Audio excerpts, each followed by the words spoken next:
When I started as executive director, my number one goal was not only to diversify all of our revenues, so to not rely on our members, who are mainly volunteers, the majority, and to rely on other revenue sources, as well as try to meet our members where they're at.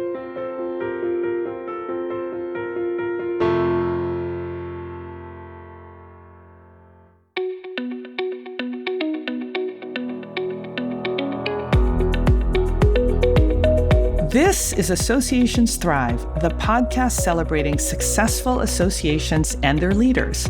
I'm your host, Joanna Pineda, CEO and Chief Troublemaker at Matrix Group International. Listen in as top association executives tell all, revealing the creative and innovative ways they're increasing membership, generating revenue, nurturing engagement, and reimagining their organizations. By the way, if you've launched a new initiative, created new member services, or updated your governance structure and are seeing great results, I want to hear your story, and so do my listeners. I'd love to have you as a guest. Go to podcast.matrixgroup.net and apply to be on Associations Thrive. Now let's dive into this week's show. Today, I'm speaking with Alan DeYoung, Executive Director of the Wisconsin EMS Association. Alan, welcome to the show. Hi there. Thanks for having me. Now, most people listening probably know what EMS is, but just in case, EMS stands for Emergency Medical Services, and most of us recognize EMS when we see emergency vehicles or helicopters at the scene of an accident, or when someone is injured and a fire truck or ambulance shows up. Turns out it's a system of coordinated response and emergency medical care that gets activated when someone calls 911. So, Alan, tell us about the Wisconsin EMS Association. Who are you? What do you do? How do you make the world a better place? Absolutely. So the Wisconsin EMS Association is actually the largest state EMS association in our country right now, representing just over 6,000 EMS providers, as well as the departments that they run with. We were founded in 1973, so we're about to celebrate our 50 year here coming up soon. Congratulations. Thank you. We provide membership benefits, continuing education, and most of all, advocacy for EMS. So, Alan, who are your members? Are they the individual EMS professionals, or are they the agencies and the departments? They are both. So we represent a majority of departments, just about 350 EMS departments in our state, and their members that serve on their departments as well. And we do have individual members as well. Hey, before we dive into the things that you're doing to help Wisconsin EMS Association thrive, tell us the story of how you became executive director, because it's an interesting one. Yeah, so I started out in 2018 as the sales and marketing director, mainly handling advertising, sponsorships, exhibitor sales for our annual conference, as well as some kind of membership and all the marketing that kind of went around that as well. And ever since 2020 with the pandemic, we had a bit of a change up in staffing. And I actually went to work somewhere else and wanted to come back as my predecessor resigned and there was an opening. And I really wanted to try to make a difference in the EMS, and that's why I'm doing this role. So in December of 2020, I was promoted to executive director, and ever since then, my goal is to do whatever I possibly can for our members and for this industry as a whole. Alan, did you set out to be an association exec? So how did you stumble into this profession? Yeah, I definitely did not think I was going to work for an association. Early on in my career, I actually owned a family remodeling company and worked in construction. And then I worked for a bunch of other for-profits, even a Fortune 100, and then a startup. And then I stumbled upon this role and moved back to Wisconsin at that time. And it just turned out to work out in the end. Amazing. Hey, so let's talk about Wisconsin EMS Association, or you call yourselves WEMSA, right? Correct. Let's talk about WEMSA. But before we do that, you have said that EMS in the United States is broken. Like, what does that mean? I mean, I call 911 and I say I'm hurt and somebody comes. Yeah, so EMS is one of the strange tiers of public safety that we look at. And it's broken in the sense of we have so many different types of EMS departments or organizations. You could have everything from your typical volunteer municipal based, it could be fire or municipal based EMS, or you can have a for profit, privately owned for profit, or a privately owned nonprofit. In addition to that, you could have hospital based EMS. And with that causes a lot of, they say, fragmentation, in how EMS is looked at, the data that's around EMS, and trying to evaluate what does EMS provide as a public safety entity and what funding should there be for it. Hang on. So if I make a call to 911 and I say I'm hurt, EMS arrives, and that could be the fire department or it could be an ambulance. And you're telling me that this is fragmented, and in every community, it could be a completely different entity, and it's not funded properly, you say. Correct. So EMS in our country as a whole is considered non-essential. It's a non-essential service, a non-essential entity. There is only a handful of states, about 12 states, I think, that consider EMS essential, but that doesn't mean they actually fund it. So currently, there is no base funding for any EMS across the country. They only get their funding from reimbursements from Medicaid and Medicare and ambulance bills and your private insurance provider. And that's a lot of times why people see some big ambulance bills is there is no other funding. That's why in our local communities, we see pancake breakfasts and spaghetti dinner fundraisers, because they need the funding to purchase a lot of the equipment, the life-saving equipment that they use. I guess it's also why I hear about my son's friends volunteering to become EMS professionals, or like I have friends who have gone through the training. So you're telling me that they basically go through the training, pay for it themselves, volunteer their time, and this is considered non-essential. If there's an accident on the side of the road and EMS is called, it may or may not come depending on whether there's EMS around and whether or not there's a volunteer. This sounds horrendous. Correct. Yeah. So with it being non-essential, there's no law to say anybody has to show up. There's no law to say that you actually have to have it in your community. So as we see the staffing crisis that's hitting a lot of industries, it's 10 times worse because EMS is made up of mostly volunteers. 70% of our country rely on volunteers to staff their ambulance 24/7. And when they're busy out on a call, they call in for mutual aid from another surrounding department. And if they're busy, they keep doing that until they try to get somebody to your call. And if nobody's available, nobody shows up. Oh my God. So you could be on the side of the road and nobody shows up? Correct. Yeah. Okay. So Alan, you stepped into the role of executive director. The organization was struggling. Membership was down. What are some of the things you've done to right the ship and not just stabilize it, but to really thrive? Talk to us about some of those things. Yeah. So when I started as executive director, my number one goal was not only to diversify all of our revenues, so to not rely on our members who are mainly volunteers, the majority, and to rely on other revenue sources, as well as try to meet our members where they're at. So we've taken an initiative to try to visit as many members as we can, especially being state-based, a couple-hour drive in any direction. And eventually, you can hit quite a few departments and see people face-to-face. You can hear from them face-to-face. You don't have to worry about them being too scared about saying what challenges they're facing, because you're going to see it firsthand. And that also helps us identify the needs of our members right away, and even non-members as well. It's just good to be that face in front of them. So you've made it a goal to visit your members face-to-face, which seems kind of old-fashioned, but I bet they love it. So tell us the results of these face-to-face visits. And I bet, so are you in your car all the time? And sometimes you're in the car for 15 hours in one day or something? We tried to make an initiative of once a month, make a multi-day trip and visit an entire county. So depending on how your state is made up, some of our counties are fairly large. And so we can visit anywhere from 16 to 20 departments within a couple days. And that has made a tremendous difference. People most of the time love seeing us face to face, even if they're not members. I bet. We try to do whatever we can on these visits as well to provide resources. So if we get donations from our vendors and manufacturers of medical supplies, we do whatever we can to provide those, just as a thank you for everything that they're doing in their communities, whether they're members or not. We're trying to help them and try to give them a voice. What kind of stuff are you giving them, and where's this stuff coming from?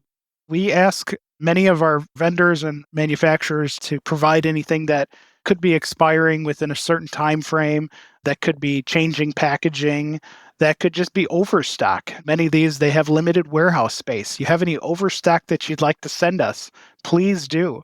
We will get it in their hands. And from a member perspective, anytime they can get free supplies is a bonus. And so we've given out anything from gloves to pediatric equipment to AEDs, anything we can possibly do to help. We've even had new departments that have just started out. So these are standalone, very rural departments scrounging up some money to buy a used ambulance, but they don't have money for all the other equipment. And so we tried to put together all the other supplies that they need and donate it to them. So you're visiting the departments, you're giving them stuff. It's Christmas in, whatever month you're visiting. I bet that's having a huge impact on membership. Are you seeing agencies come back that maybe dropped? Absolutely. And thankfully, that's the positive outcome of this, is being face-to-face with them. It's a lot easier to show you care face-to-face than sending an email or even a phone call sometimes doesn't go over as well as a face-to-face visit. And so we have seen a huge increase in departments that have been joining and departments that have been communicating to us. Now they feel like they have a connection directly because they've met us. And so they know to reach out to us when they say, hey, here's my problem. What can you do to help? And we just do whatever we can to try to solve that for them. Amazing. So I can imagine that if word gets out that WEMSA is in a specific county and you're taking the time to spend a couple days and meet with all the agencies, it just feels like such commitment and such caring. I bet that is making a huge impact. Congratulations. Thank you. Yeah, it definitely has. Now, Alan, you're also trying to diversify your revenue, because I imagine that dues funding is constrained because you have so many volunteers. You're not raising dues very much. So what are you doing to try and raise revenue? Absolutely. So, since taking over as executive director, like I said, that's been my number one goal.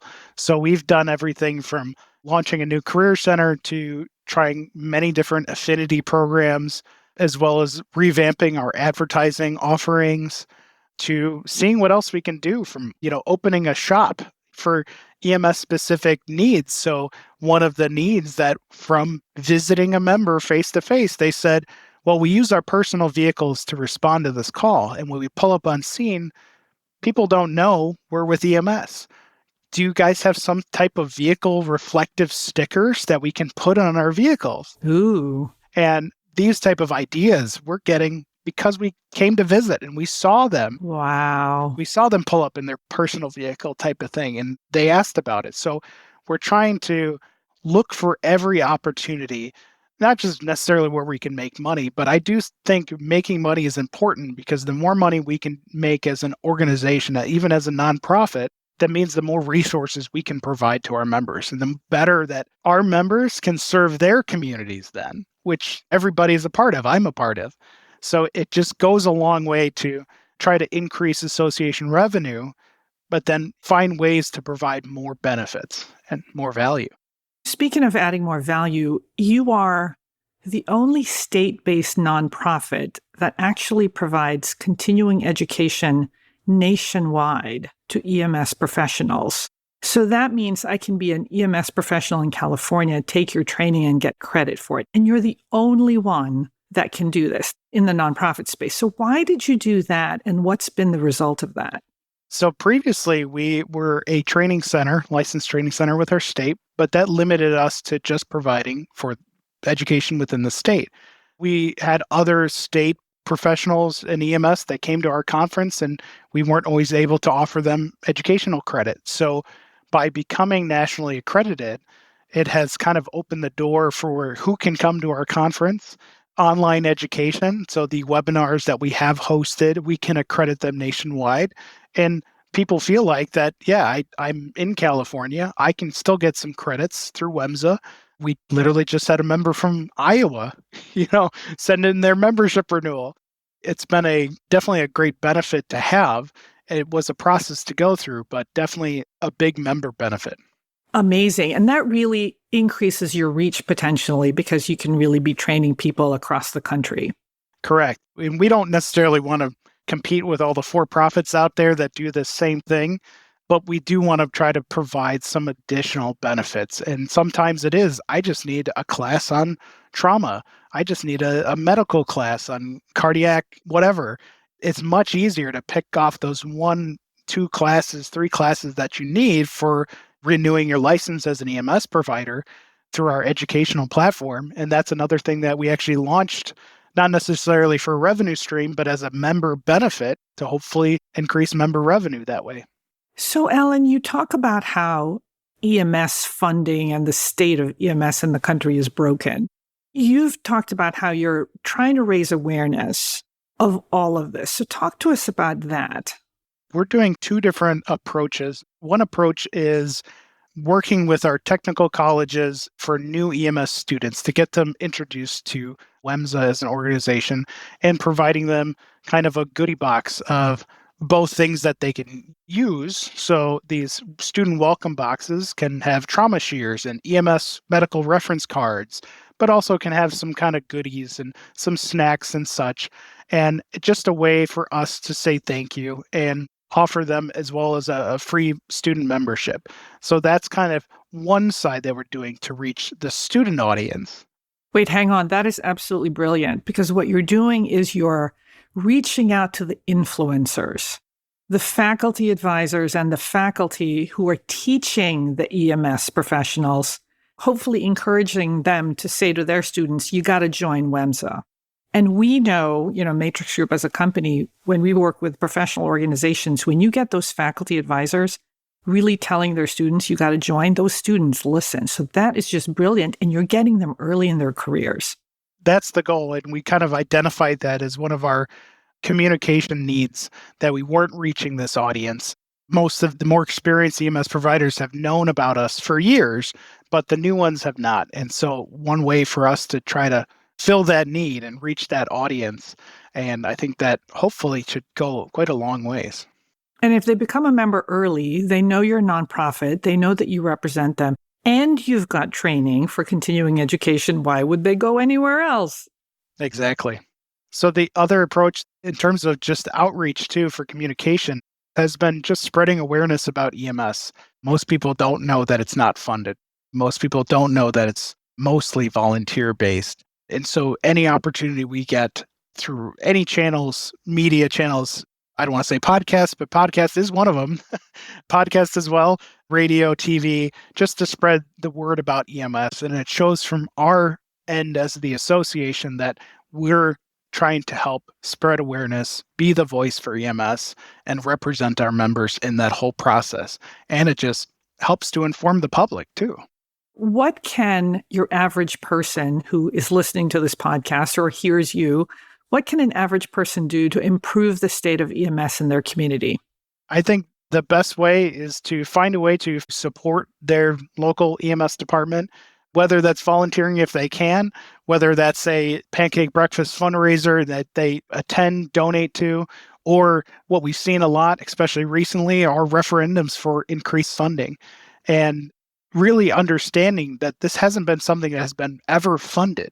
So sometimes an increase in your taxes or something like that might seem like, oh my gosh, but the alternative is that EMS department could close. And we have seen that. And that's happened around the country. Correct. Yeah, we've seen departments close.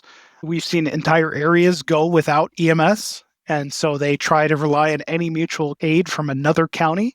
But when you're talking about 911 medical, seconds count, minutes count. So having it locally is the most important thing you could do. And sometimes that is the cost of a Netflix membership every year to make sure your EMS department stays in your community. Alan, what is the state of your membership? Our membership about 7 years ago or so was kind of at a peak and then started to decline. And part of that was some software issues that we ran into, just some public perception too as well within the EMS community. But over the last, I would say 2 years, or maybe 2.5 years, give or take, like I said, we've visited with departments. We have been able to advocate for a substantial amount of funding, about $69 million in funding within our state, as well as do whatever we can to listen to our departments. That's probably the key, versus just sending out a membership survey and hoping that they give you some good answers, because most of the time they fill it out, and when you have open comments, they don't put anything in. But when you're face to face, well, they'll spill all the beans of all the challenges they're dealing with. And then you can pick one or two big challenges that you say, well, we can help with that. And that goes a tremendous way to getting them to rejoin if they were members before, or maybe they were never members. And we've seen a huge increase in the number of departments, new departments joining our association. Wow, Alan, it sounds like you're really invigorating the membership and the association just by listening and then acting. And not just, but really, that's an amazing strategy and probably logging a lot of miles as a result. A little bit, yes, definitely. And it sounds like you're really bringing some new, fresh thinking in terms of member services and non-dues revenue. So congratulations. Thank you. Yeah, I appreciate that. Alan, this Thanksgiving, it sounds like people all over the United States need to be thankful for their EMS providers. Yeah, absolutely. We have so many providers that are going to be working on Thanksgiving because someone's got to take those calls. And many of them are going to be volunteers, and they're doing this out of their own pocket. So any way that we can give thanks to the first responders that serve our communities would be tremendously helpful. Well, it sounds like we need to be thankful to them, and we need to be thankful to you for serving them. Our mission is serve those who serve others. Love it. Alan, thanks so much for being on the show. I hope you'll come back. Absolutely.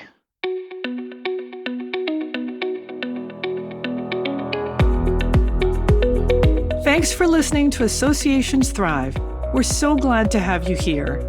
You know, my personal mission and the mission of my company, Matrix Group International, is to help associations and nonprofits increase membership, generate revenue, and thrive in the digital space.